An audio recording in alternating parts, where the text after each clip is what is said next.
पातिव्रत धर्म व्यभिचारिणी में बहुत अंतर होता है, नहीं समझ में आता? पातिव्रत धर्म और व्यभिचारिणी में बहुत अंतर होता है। तो अव्यभिचारिणी भक्ति और व्यभिचारिणी भक्ति में बड़ा अंतर होता है। जहाँ जैसा दांव लगा वहाँ वैसा खेल गए तो भक्त थोड़ी है। भक्त की स्थिति तो ये कि अगर हमारे इष्ट से बनता है तो ठीक है, और नहीं बनता तो चाहे हमारे सर्वस्व का नाश हो जाए, हम किसी और से नहीं। एक बार एक कथा है कि उपमन्यु जी छोटे थे, बालक थे, ब्रह्म ऋषि पुत्र हैं। तो किन्हीं बालकों के साथ दूसरे ऐसे ऋषि के यहाँ गए जिसके यहाँ जजमान के द्वारा सब सुविधा दी गई थी। तो वहाँ उस ऋषि पत्नी ने उनको गाय का दूध पिलाया, बड़ा मीठा लगा, कभी पिया नहीं था। घर आए और माँ से कहा मुझे दूध पिलाओ गाय का। तो उनका गाय उसके पास होती जो जजमान को पांडित्य आदि कर्म करते हैं। हम लोग तो ब्रह्म ऋषि हैं, किसी के लिए, हम तो जंगल के जो फल फूल हैं उन्हीं से जीवन गुजारा करते हैं। उनका नहीं, हमें दूध चाहिए। बच्चा थे, बहुत रोने लगे। तो उन्होंने जो जंगली चावल होता है उसको पीस करके पानी मिलाकर ये दूध है पियो।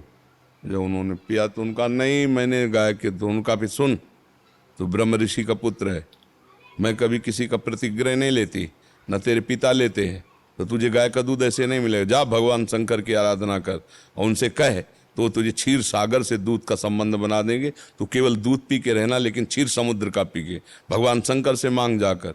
और मंत्र दिया, उपदेश, ये महाभारत की कथा है। मंत्र दिया, उपदेश दिया। वो एक दाहिने पैर के अंगूठे केवल खड़े होकर दोनों हाथ उठा करके निरंतर माता के द्वारा दिया हुआ मंत्र, कुछ ही समय हुआ आशुतोष भगवान शंकर प्रसन्न हुए। पर उनकी परीक्षा के लिए ऐरावत हो गया नंदिकेश्वर, महादेव हो गए देवराज, और अम्बा हो गई सची, और समस्त पार्षदगण शिव पार्षद वो हो गए देवता। और कहा वरम ब्रूहि, वरदान हो, क्या चाहते हो? तो आँख खोला, बालक ही थे। उनका देवराजेंद्र, मैंने तुम्हारे लिए तपस्या नहीं की, प्रणाम मेरा स्वीकार करें, क्योंकि आप त्रिभुवन पति हैं, आप सादर वापस लौट जाएं, मुझे आपसे कुछ नहीं चाहिए। अब चूंकि महादेव ही हैं तो हिम्मत ऐसी वही बोल सकते। बोले महादेव में क्या ऐसा जो मैं नहीं दे सकता, आप उनके पीछे क्यों पड़े, आपको जो चाहिए मैं आपको देता हूं। तो उनका सावधान, पहली बार हमने प्रणाम किया था आप अतिथि की तरह सामने थे, दोबारा आप हमारे इष्ट के प्रति लघु शब्द बोले तो आप हमें ऐसा मत समझना, मैं ब्रह्म ऋषि बालक हूं, मैं तुमको भी भस्म कर सकता हूं अभी। इतना पावर भजन का देख लो। 5 वर्ष के बालक श्रृंगी ऋषि ने साप दे दिया राजा परीक्षित को, 7वें दिन तक्षक डसेगा तो बड़े बड़े ब्रह्म ऋषि नहीं काट पाए। अब वो देवता हो तो डर जाए। भगवान शिव तो फिर शुरू कर दिया भगवान शिव की निंदा कि कपालों मुंडों की माला पहनते हैं और चिता की भस्म लगाते, तुम उनके पीछे क्यों पड़े हो? तो तुरंत हाथ में जल लिया, घोर मंत्र का उच्चारण किया।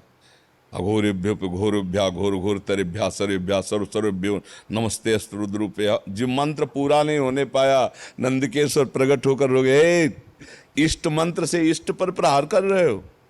जब आँख खोल के देखा तो भगवान शिव, अम्बा और समस्त भगवत पार्षद। तो उनका जय जय प्रभु। बोले मैं तुम्हारी ये परीक्षा ले रहा था कि तुम इष्ट निष्ठा में हो कि नहीं।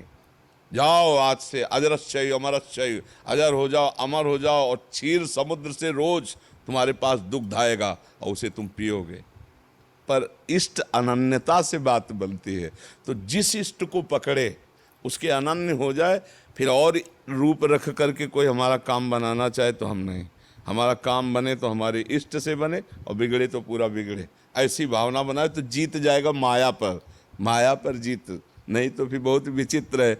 जब जरूरत पड़ी तो जिसके आगे जरूरत पड़ी तो वो कोई भक्त नहीं है, वो कोई प्रेमी नहीं है। हाँ नहीं, बनिया का व्यापार जैसे जहाँ दांव लगा वैसे कर लिया। ऐसे आप अनन्य बोले ना, बिहारी जी के अनन्य, अनन्य शब्द से हम बोले।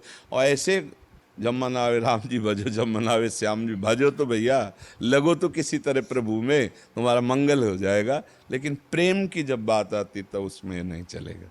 ठीक है जी।